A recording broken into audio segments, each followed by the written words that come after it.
അങ്ങനെ ഒരു രാമായണ മാസക്കാലം കൂടി വരവായി. ഞങ്ങളുടെ മട്ടാഞ്ചേരി സർവീസ് എന്നും ആരംഭിക്കുന്നത് തിരുവനന്തപുരത്തെ ശ്രീരാമസ്വാമി ക്ഷേത്രത്തിന് മുമ്പിൽ നിന്നാണ്. അതുകൊണ്ട് തന്നെ എന്നും അവിടം സന്ദർശിച്ച് ഒന്ന് പ്രാർത്ഥിച്ച് കടന്നു പോകുക എന്നുള്ളത് ഡ്യൂട്ടിയുള്ള ദിവസങ്ങളിലെ ഒരു ശീലമായി മാറിയിരിക്കുന്നു. കോട്ടയം ജില്ലയിലെ തന്നെ ഏറ്റവും വലിയ ശ്രീരാമസ്വാമി ക്ഷേത്രങ്ങളൊന്നാണ് തിരുവനന്തപുരത്തെ ശ്രീരാമസ്വാമി ക്ഷേത്രം. ഈ രാമായണ മാസക്കാലത്ത് നിങ്ങൾ തീർച്ചയായും സന്ദർശിച്ചിരിക്കേണ്ട ക്ഷേത്രങ്ങളൊന്നു തന്നെയാണ് തിരുവനന്തപുരത്തെ ശ്രീരാമസ്വാമി ക്ഷേത്രം.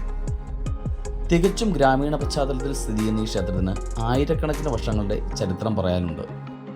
ക്ഷേത്രത്തിൻ്റെ ശില്പഭംഗിയും നിർമ്മാണ ചാതുര്യവുമൊക്കെ കണ്ടു കഴിഞ്ഞാൽ തന്നെ നിങ്ങൾക്ക് മനസ്സിലാവും എത്രയോ പതിറ്റാണ്ടുകൾ ചരിത്രമാണ് ഈ ക്ഷേത്രത്തിൽ പറയാനുള്ളതെന്ന്. ക്ഷേത്രത്തിൻ്റെ പടിഞ്ഞാറേ ഗോപുരത്തിലൂടെ നിങ്ങൾ പുറത്തോട്ട് കടന്നു കഴിഞ്ഞാൽ തൊട്ടടുത്ത് തന്നെ വേമ്പനാട്ടുകായൽ കാണാം. വേമ്പനാട്ടുകായലിലെ വളരെ പഴക്കമുള്ള ഒരു വിളക്കുമാടവും സ്ഥിതി ചെയ്യുന്നത് ഈ ക്ഷേത്രത്തിന് തൊട്ടടുത്ത് തന്നെയാണ്. ക്ഷേത്രത്തിൻ്റെ വടക്ക് ഭാഗത്തായി ഉപദേവതാ സ്ഥാനങ്ങളായ ദേവിയുടെ സ്ഥാനമുണ്ട്. അതുപോലെ തന്നെ രക്ഷസിൻ്റെയും ഹനുമാൻ സ്വാമിയുടെയും ക്ഷേത്രവുമുണ്ട്. ഹനുമാൻ സ്വാമിയുടെ ക്ഷേത്രത്തിലൊക്കെ ഒരുപാട് നേദ്യങ്ങളുമായി ആളുകൾ എത്തിച്ചേരുന്നത് ഞാൻ സ്ഥിരം കാണാറുണ്ട്. ഒരുപക്ഷെ ചരിത്രം എടുത്തു നോക്കിയാലും വിശ്വാസത്തിൻ്റെ കാര്യത്തിലും വളരെ പഴമയുള്ള ഒരു ക്ഷേത്രം തന്നെയാണ് തിരുവനന്തപുരത്തെ ക്ഷേത്രം.